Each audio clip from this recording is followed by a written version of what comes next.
Hi, everybody. I'm going to start.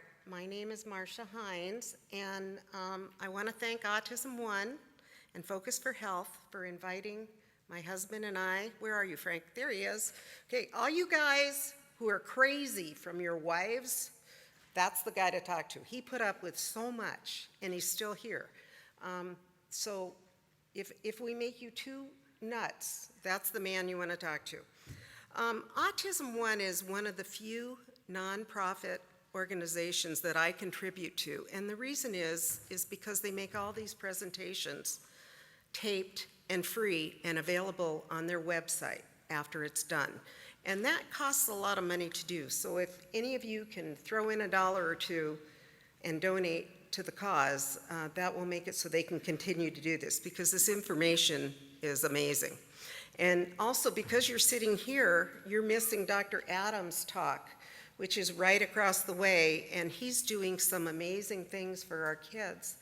And I actually am working very hard to raise the money for his trials, because what he is doing is they're fixing all the stomach issues that our kids have. And there's a 45 to 70% decrease in symptoms with his research. Now, the FDA is going to fast track it, which is wonderful, but we still have to raise the money to do it. So if you're interested in helping raise the money, my husband has cards for that. And now I'm going to start, okay? I'm Marcia Hinds, and my claim to fame is I'm Ryan's mom. And what I want you to know is that children are recovering from autism, and yet the general public doesn't know that this is even possible. Make sure that you catch the documentary Restoring Balance, Autism Recovery at 5 o'clock on Saturday, because they have a lot of kids in there that have recovered. And Jennifer Kosak will be showing, she's the author of Healing Without Hurting. She will be showing her documentary in there as well. And Jennifer and I recovered our kids very differently, but we both got it done. Today, my son works as an aerospace engineer at a major company. He has good friends, a typical life, and I want what happened for Ryan to happen for all kids. That's why all the money from my book and anything I do goes back to autism information and research. It goes to Terry, and it goes to causes like Dr. Adams. I do have to start this talk with a disclaimer that I don't have a medical degree, even though I think I do. And I can only speak about what helped my son the most. The experts told Frank and I that our son would end up in an institution and there was nothing we could do. But you can't believe all you've been told about autism. We have lots of labels like PANS, PANDAS, sensory processing disorder, Lyme's, ADHD, to describe these symptoms that look different in every child. And for someone who has a newly diagnosed child, that can be pretty confusing. But for the rest of this talk, I'm just going to call it autism. And you're not going to get overwhelmed here because I only use Dr. Mom terms. Most of us have been told that autism is a developmental disorder or a psychiatric disorder. How many of you have been told that? Okay, and there's nothing you can do. Well, that's really not true. What it really is a messed up immune system. And if more kids got the medical treatment they need and deserve, more kids would get better. Ryan was different from other children. He had intense emotions. He didn't cry, he screamed. Mr. Touchy-Feely had to have every tag cut out of the back of his shirt, and I think his mom's a little bit that way too, because I noticed on these pants, it's a little bit scratchy, you know? And he made strange noises. He walked on his toes, he flapped his arms, he acted silly, and he appeared to be drunk most of the time. Sometimes Ryan was hyper, and other times he didn't have any energy at all. He had one constant ear infection from the time he was born until he had his first set of ear tubes put in at 6 months old. And because of the ear infections and the constant strep throat, he was almost always on antibiotics, which messes with your immune system too. Keeping everything the same was very important to Ryan. He never wanted anything to change and was easily upset by the smallest variation in routine. It used to be hard for me, and I'd wonder, why does he do something he knows he's going to get in trouble for? Because that was a reaction he could count on, that he was going to get in trouble and things would remain the same, and somehow it was comforting. A little weird, but the way our kids are. I'd panic whenever we were late coming home from errands because that would mean I would be in for an afternoon filled with meltdowns because he had to have lunch every day between the hours of 12 and 1. And if it wasn't between 12 and 1, he would refuse to eat. So if we were late, I'd run in the house real quick while he was playing with all the things on the car, and I'd set the clock back. You know, we do what we have to do to survive autism. If I had let him, Ryan would have spent the entire day going from room to room, turning on and off the lights, locking and unlocking every door, or plugging in this portable radio into every outlet over and over again. He never wanted to go anywhere, and once we were there, he never wanted to leave. The world was a confusing place for my son. And somehow keeping things predictable was somehow comforting. Before I knew Ryan had autism, we went to Danny's house for a play date. And when it was time to go, Ryan got very, very upset, and he didn't want to leave. And I said, Ryan, it's time to go, and I put him in the car, and I put him in a seatbelt, and I locked him up. This is why they say your kids have to be in car seats, okay? Because I was doing about 30, and all of a sudden I heard the click of the seatbelt, and I turned around, and here's Ryan standing by the door of our minivan, ready to jump out and go back to Danny's house. And I did one of these mom things where I reached across and I grabbed him by his jacket. And, then I proceeded to do what a mom would do too, and I'm not going to go into that. But it is very scary. Our kids have no concept of danger and no apparent fear of death. And that in the Navy, they used to have a term for that. They used to call it NAFOD. My husband was in the Navy. And so Frank used to have nicknames for Ryan at different stages of his life. And at this point in time, he was called NAFOD because he had no apparent fear of death. We had to teach Ryan how to do everything back then. He didn't even know how to smile for a picture. If you look at the picture on the left there, it looks almost like a little, I said, Ryan, smile, and that's what he would do.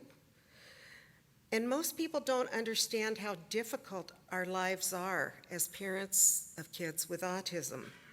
Some of our relatives believe that our kids are spoiled, and the real problem is our parenting.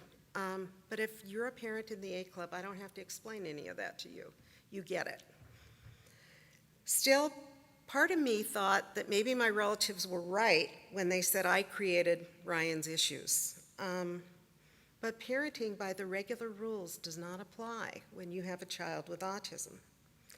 It took time for me to realize that autism was not my fault.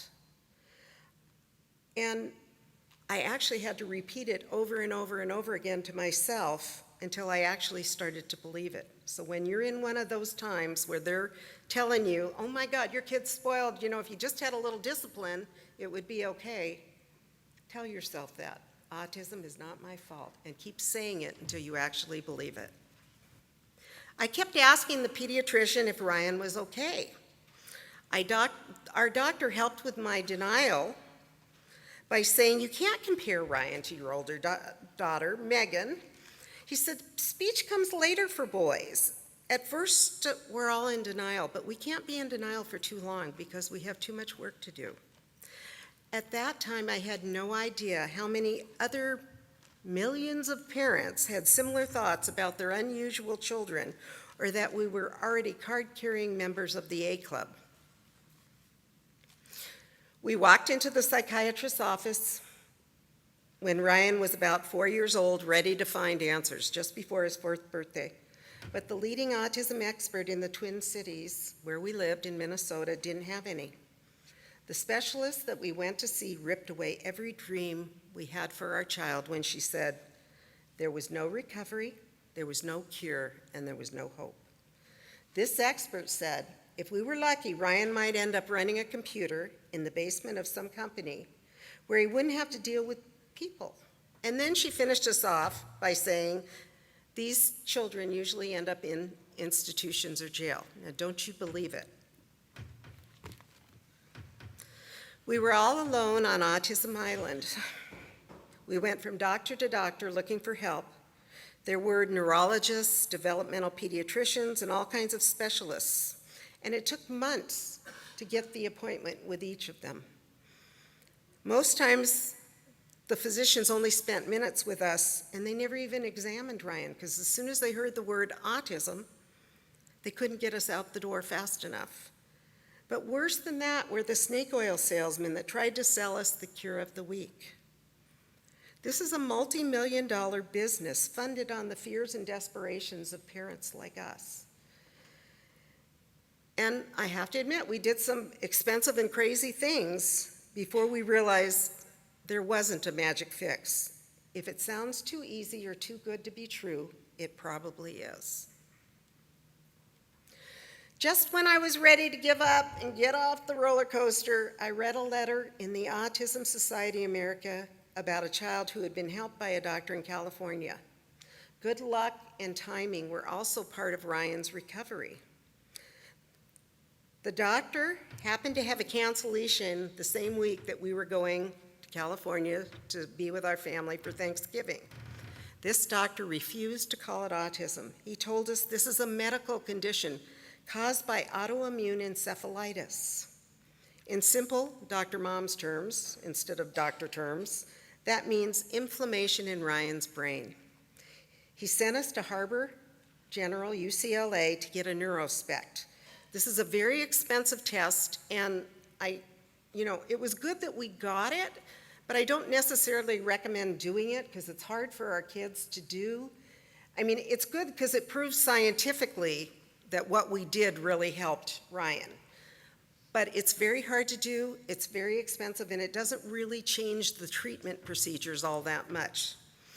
So, this test showed that the inflammation in Ryan's brain caused decreased blood flow to several areas of his brain, including the ones responsible for speech and social skills. And good blood flow means function. Dr. Mina, who read the scan and had never met Ryan, wrote in his report, autism, ? How could he see my son's autism if it was a developmental or psychiatric condition? Interestingly, when we repeated this test 2 years later, the blood flow to the areas of the brain were much improved, and so was Ryan. So that's why the test was really good, because it gave us concrete evidence that this really is a medical issue. Individuals on the spectrum have immune systems that aren't working properly. Our children seem to fall into two extremes. Sometimes their immune systems are underactive and don't respond. And other times their systems are working overtime to fight off infections and viruses that are no longer a threat. Autism was not the cause of the medical conditions my son suffered from.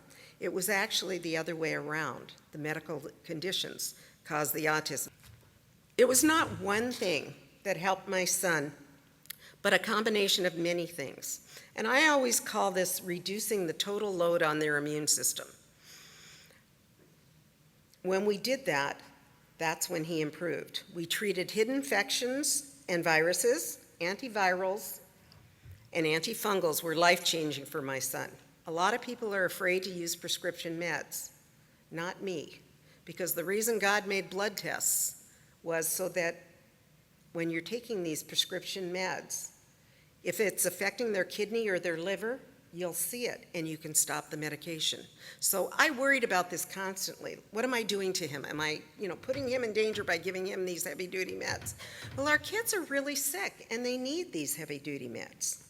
We also treated sinus infections and removed foods like dairy from his diet.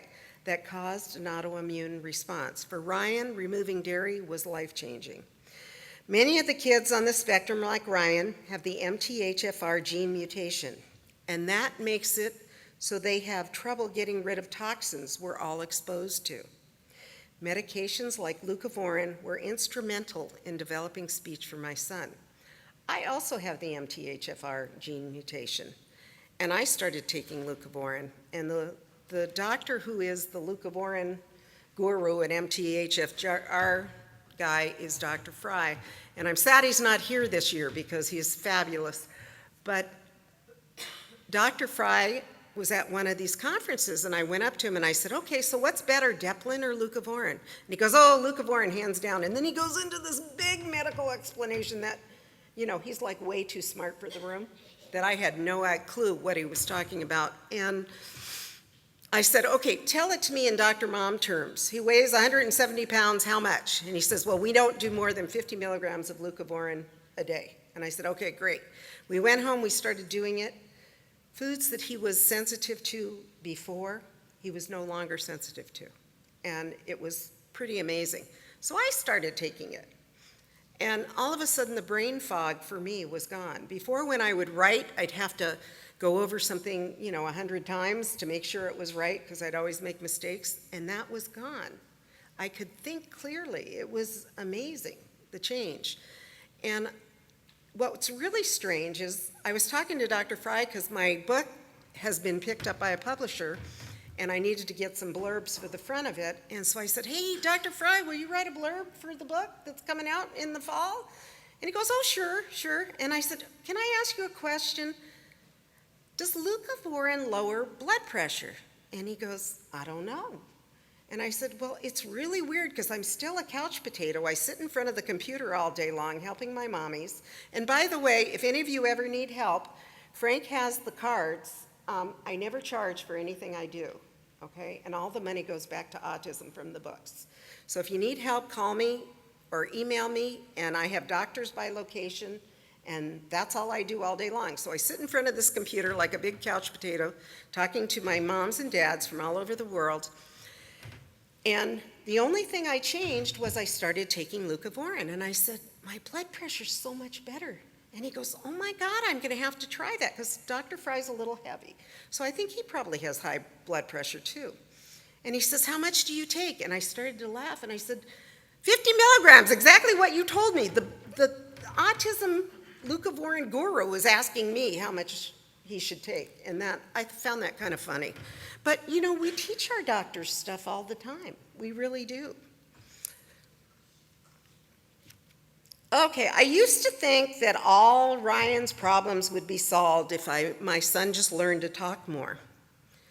But what I didn't understand is that kids on the spectrum don't start speaking in full sentences once they start to regain their health. It takes healthy kids almost 3 years to learn language. And all of them have to go through the same developmental steps that all kids have to go through. So sometimes they pick up where they left off. And 2-year-old behavior doesn't look so good in a 5-year-old. You might think they're getting worse when they're actually getting better. They're getting better and they're starting to care about their surroundings. And so now they're going to demand things and want things. So keep that in mind.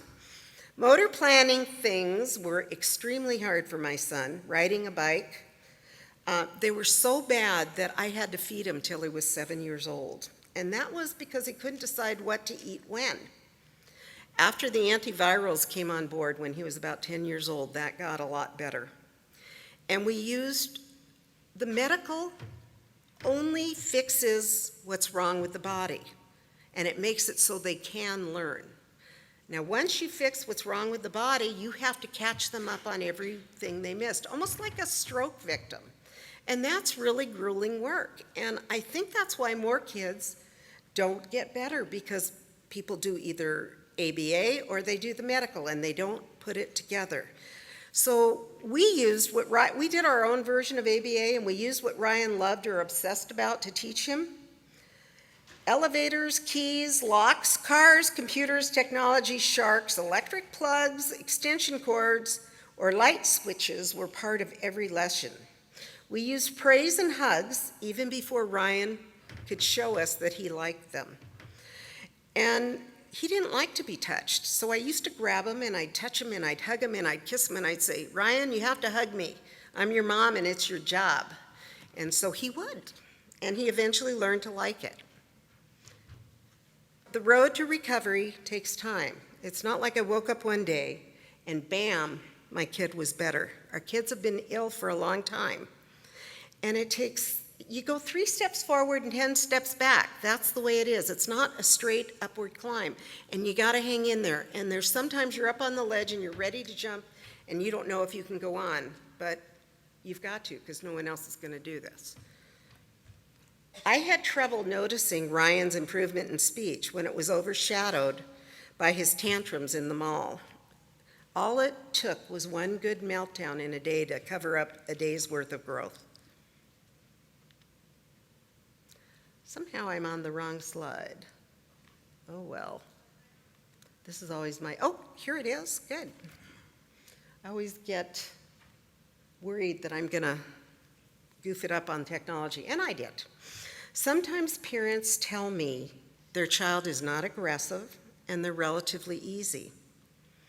That's when I question how much they change the world for their kids to prevent a meltdown. Without realizing it, we all do that. And it works in the short run, but it prolongs our stay on Autism Island. Recovery takes time and a never-give-up attitude. Some people call it perseverance. I call it being more stubborn than our kids. After starting ABA therapy, my son was forced to do things our way. And at first, this child who was never aggressive at all started hitting and pinching and biting. And it got really bad for a while until he realized I wasn't giving up, no matter how hard he tried to make me. Ryan was in a regular mainstream classroom even before he could handle it. In elementary school, he had an aide, and the aide was introduced as a helper for the whole class so he wouldn't become too dependent on her. When he no longer needed help with academics, the aide was there to immediately correct his social blunders. He tested in the 3rd percentile for speech when he started kindergarten. He had a few words, but that was it. By 4th grade, Ryan was in the 85th percentile. At the start of every school year, I would write the teachers a letter with bullet points of all the things he didn't know how to do, because I didn't want them to think he was just being a little brat and not complying. I think the letter kind of annoyed his teachers, but it was really, really important for me, because every year when I would write that letter, I'd sit down and I'd cross off the things that he had accomplished. And that's when I would realize how much and how far he had come. If we look on the wall, if we look at our kids, we can't tell how much they've grown. We have to make that little mark on the wall of how tall they are, and then measure them again to see it. That letter to the teachers was my mark on the wall, and by 5th grade, Ryan could handle most of the academics, but he was still unorganized, he lost everything, and he acted weird. To get kids to notice him, he would poke them with his finger repeatedly, because he wanted friends, but he didn't know how to make them. And he spoke in scripts that I taught him and talked about the same thing over and over and over again until we all wanted to scream.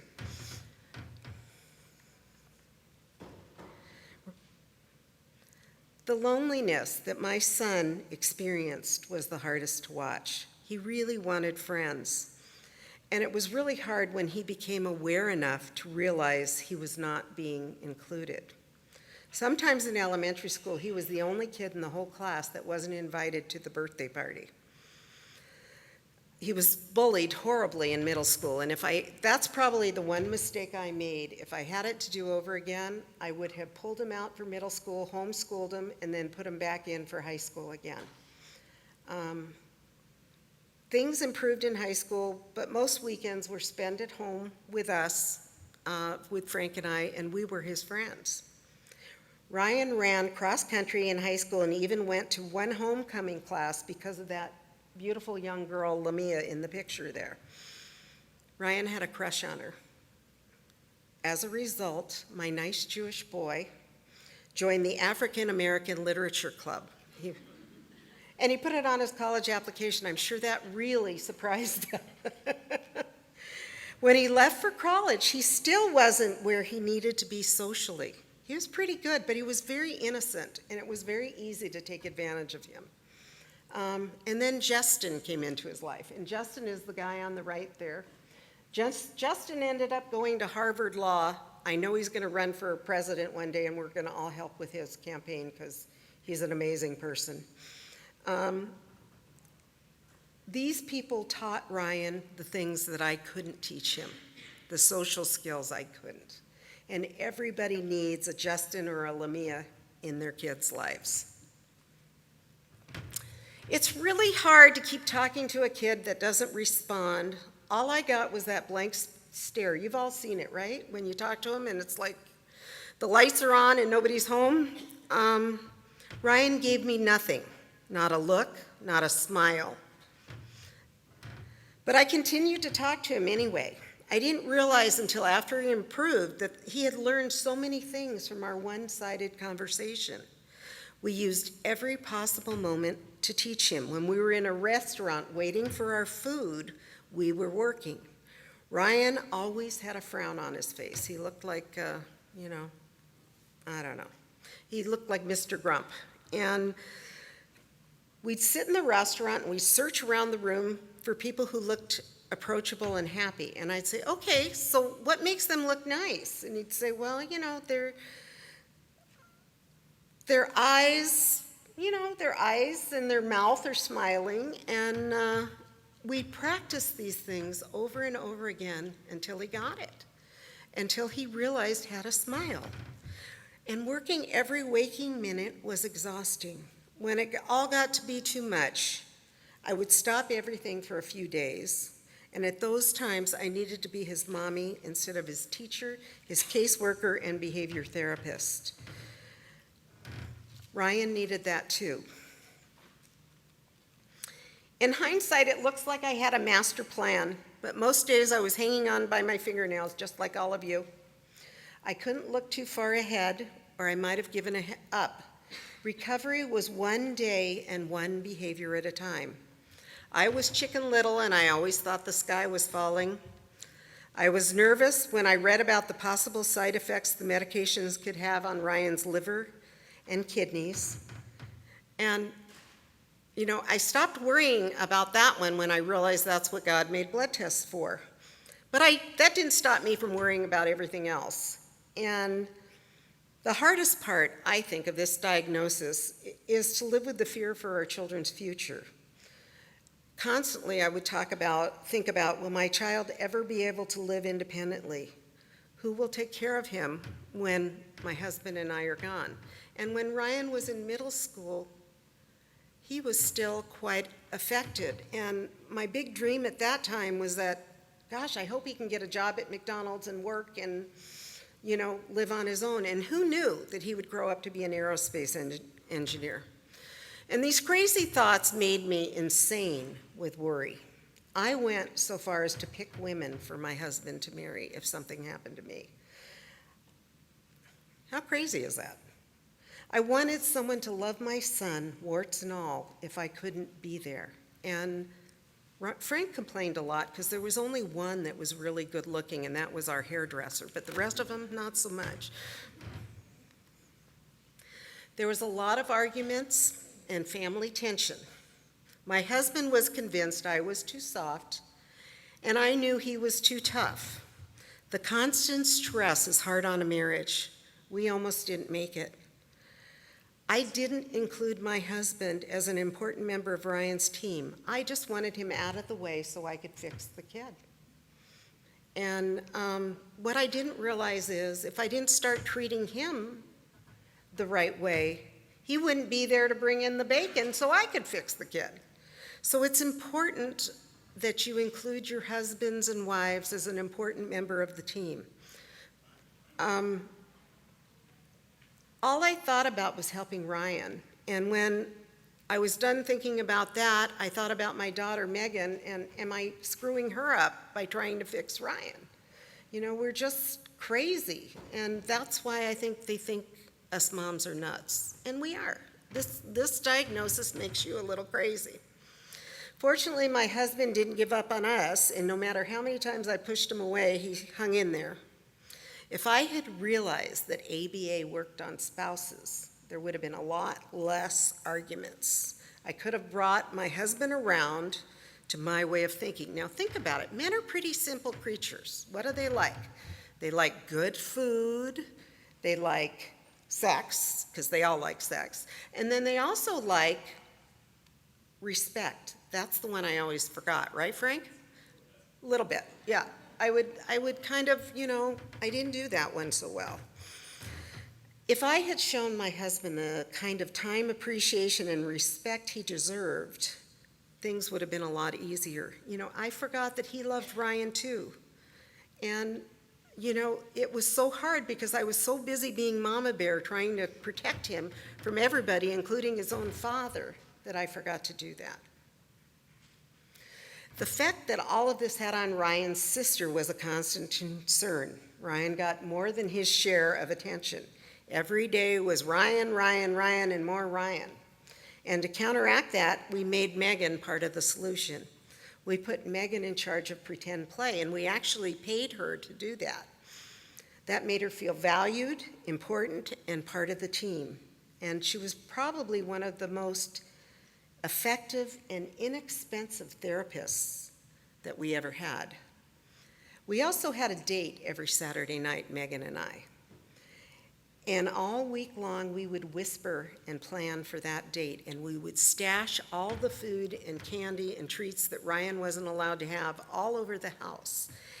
And when Saturday night would come, Frank would say to Ryan, "Hey, Ryan, do you want to go to the hardware store and look at the plugs and the outlets?" That was the only way he could get him out of the house without me.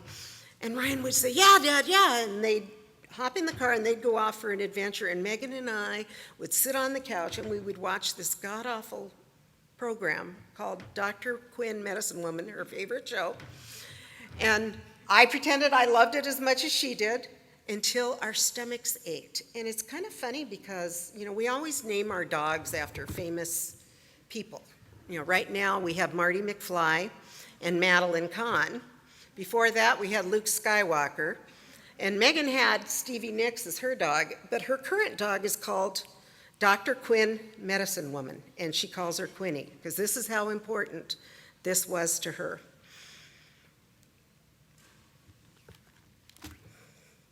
My son's life would have been very different if we had accepted his autism or believed the experts that said there's nothing we could do. And it angers me when I hear someone say that we need to accept autism. Autism is never a gift. Our children are the gift. Would we accept cancer and not treat it? Treating the symptoms of autism doesn't change the wonderful things about our children. It just allows them to be who they were supposed to be before autism came into our lives. This is a picture of Ryan on the cover of the Autism Eye magazine, and he wrote an article for them. It's on my business cards are here. It has my home phone, it has my house phone, my cell phone, has my website. If you go on the website, you can read the whole article if you click on that picture. And it's pretty amazing what Ryan had to say. He nailed it, and this is what he said. Some people think we should just accept autism, and that if a child is treated, it changes who that kid is. I'm still the same person I was, only now I'm happy and can enjoy life. When doctors believe the medical issues associated with autism are just part of a developmental disorder, children are not treated for the same medical conditions as every other kid. Is that really okay? That says it all, doesn't it? It just does. And he's a pretty sharp kid. I'm really proud of him because of the person he's become.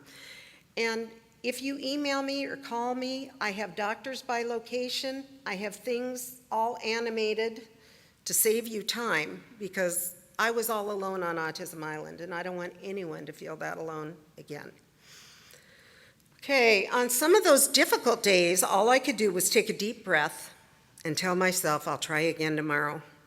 It's been over 25 years since Ryan was diagnosed, and finding doctors who treat autism medically continues to be one of our biggest challenges.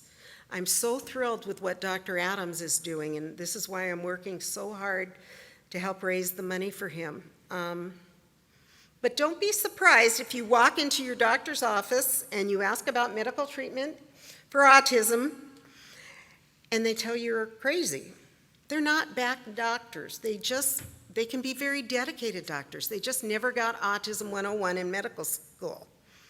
One mom told me she went to a lot of doctors without much success or improvement. But after she found the right doctor, her son went from saying yes and no to speaking 3-word sentences and making huge gains. And it's also important to note that equal effort doesn't guarantee equal outcome.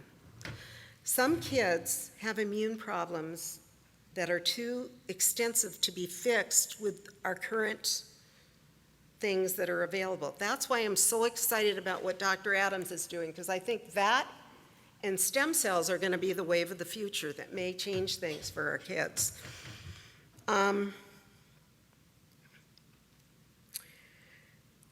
I know families who have worked as hard as I did without the same results, okay? So I do want to say that. You know, we don't have the end-all, be-all.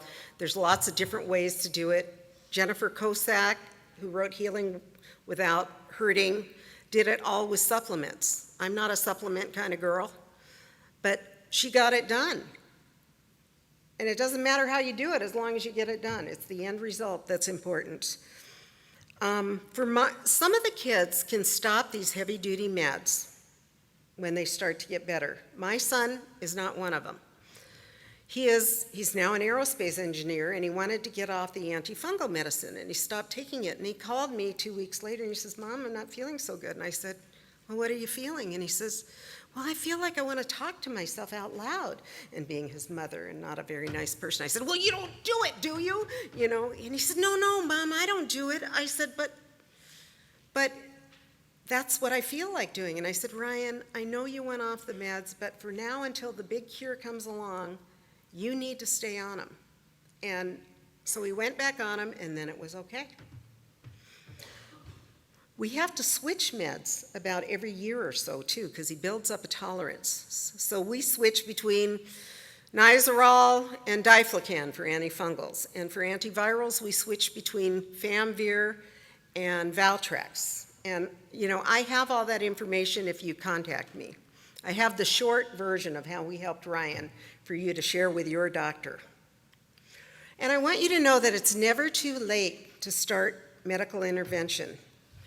If a child's health can be restored by treating hidden viruses and infection, that's when recovery becomes possible. Anne Milan wrote this book, Autism Believe in the Future, From Infancy to Independence. And she didn't start treating her daughter Robin's autism until she was 28 years old. And when she started, what she wanted to do was to stop the self-injurious and the screaming. She had self-injury type behaviors, and she would scream all day long. Now Robin works as a cashier, 30 hours a week. She drives.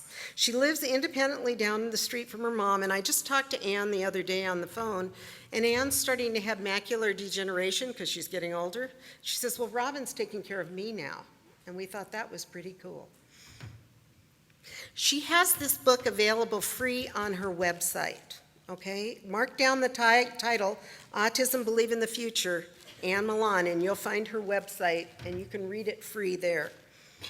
And she's also on Facebook and helps a lot of people.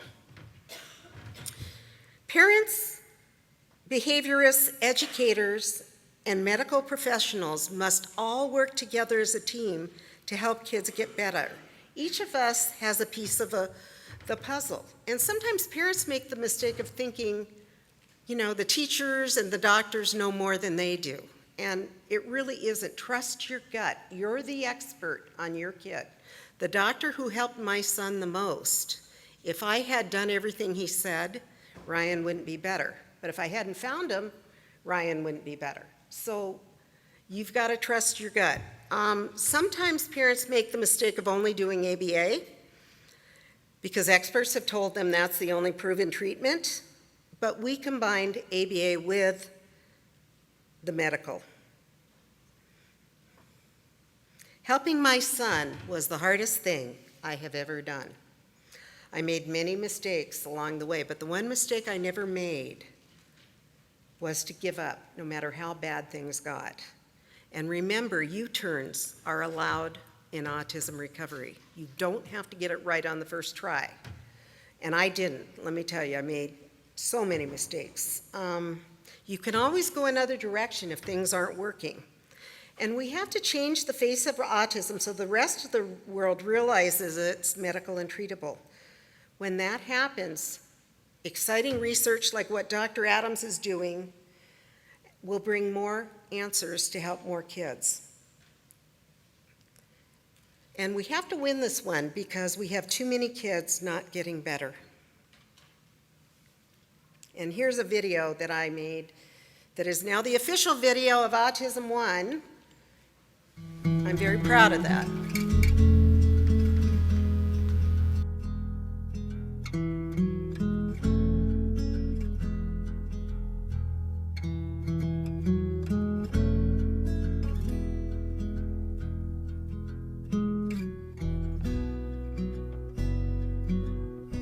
When I look into your eyes, it's like watching the night sky or a beautiful sunrise. Oh, there's so much they hold, and just like them old stars, I see that you've come so far to be right where you are. How old is your soul? Well, I won't give up on us, even if the skies get rough. I'm giving you all my love. I'm still looking up. And when you're needing your space to do some navigating, I'll be here patiently waiting to see what you find. 'Cause even the stars, they burn, some even fall to the earth. We got a lot to learn. God knows we're worth it. No, I won't give up. I don't want to be someone who walks away so easily. I'm here to stay and make the difference that I can make. Our differences, they do a lot to teach us how to use the tools and gifts we got here. We got a lot at stake. And in the end, you're still my friend. At least we did intend for us to work. We didn't break, we didn't burn. We had to learn how to bend without the world caving in. I had to learn what I got and what I'm not, and who I am. I won't give up on us, even if the skies get rough. I'm giving you all my love. I'm still looking up, still looking up. Well, I won't give up on us. God knows I'm tough. He knows we got a lot to. Are there any questions that I can answer? Would you mind going to the microphone so that it's on the video for people who... can't make it here. I'm just curious, where can we access that video? It's on my website. I will give out we will have the cards, Okay. and yes, please use it, please Yeah. spread it. And if anybody knows Jason Mraz, I sure would like him to do it at his concerts. beautiful. Don't you think? Then we'd get all the money. What? There's cards in the back on the tables, my husband says, and he knows. Any other questions? Is that it? Okay, oh, wait, here comes one. Hi. It's Nira from Philly. Hi. I want to ask you, in terms of for teens, what can we do now to start giving them the empowerment in part of their treatment? Because what I'm finding with food, like my son, for those of you who don't know me, my son's 15, fell into autism, vaccine injury at 19 months, and I've been on this road to recovery for a long time. I came here 6 years ago. And he's gone through pandas. Anyway, the question is that once they're like 10, 11, they want to be independent. That's where we want them to be. But then he's fighting of not wanting to keep diet. He was keeping a diet since 3 years old. So I feel we need to empower them and bring them together, just like we're bringing us parents together. Are there any initiatives, or would you be willing to be involved in an initiative on that? It's really hard. Now, for me, what I did was I kept his diet very clean at home, because that's all I could control. But if there was a special occasion at school, I'd say, okay, go ahead. And then I'd have to deal with the aftermath. But what I would do is I would exercise and water are really important to get rid of when they have something they shouldn't have. Now, think about it. When you have an allergic reaction and you go to the emergency room, what do they give you? Adrenaline. What does exercise do? It speeds up your metabolism. It gets rid of the stuff faster. For Ryan, exercise was key, and he did it every day. For him, swimming was amazing. He still surfs today. So, I struggled with it as well. So the Wi-Fi tends to add. You know worse what? to- I didn't worry about that. I had too many other things to worry about. If you read everything that can affect our kids with No, autism. I know, because I see it, but I hear what you're saying, because in the summer, when he's outdoors and he's been at camp every summer, that's when he thrives, in the summer Right. outdoors. So And, just incorporate and we more used to movement. live in Minnesota, so it was really hard to find the exercise in the winter. So what we did is we hung out at the McDonald's play yards. We got a membership at a pool that was an indoor pool. And, that's what we did. And exercise is key, and water is key. And if you have them on the medications that I'm talking about, which, Maybe we did if you supplements, but we did medications, whichever regimen a person chooses. Yeah. Well, if you have them on those medications, if you email me, I will send you the short version of how we helped him fully recover to become an aerospace engineer and have friends and do all the things. This summer, he's so funny because some of his best friends at work are these 60-year-old women engineers, okay? So he's going traveling with them this summer. And they're going to Turkey and they're going to Istanbul. And traveling with Ryan is such a trip because, he still has enough of that autism that he looks at the minutia, and he finds all the interesting places to go to. We went on a cruise once, and there was an excursion to Celulita, which was a surf town, and he loves surfing. And he says, Mom, I'm thinking about that. And I said, okay. So I checked into it, and it was $70 a person to get on a bus and go to this town.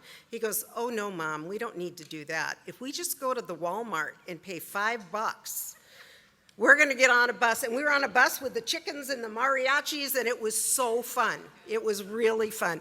You get to see the other side of life when you go on a vacation with Ryan. He's terrific.